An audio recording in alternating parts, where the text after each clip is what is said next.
Hi everyone, how are you all? So today I'm going to share with you all my favorite skincare and hair care products. So first is the L'Oreal Paris Revitalizing Hyaluronic Acid Serum.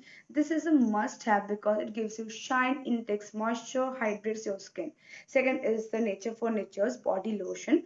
If you're having dry skin, extremely scaly, so this is a must have as it has shea butter and vetiver, and it is also herbal. Third is Mama Earth Ubtan face wash. So this is a must have as it has removed my tan from skin which I was having since a lot of time. So if you are searching for a good face wash that removes your tan, dead skin cells, oil and keeps your skin hydrated, so this is a must have.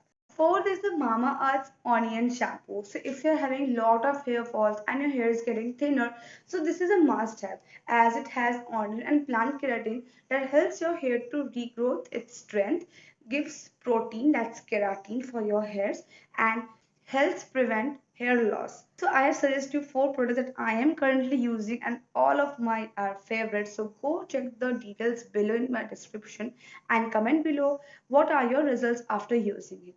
Bye bye.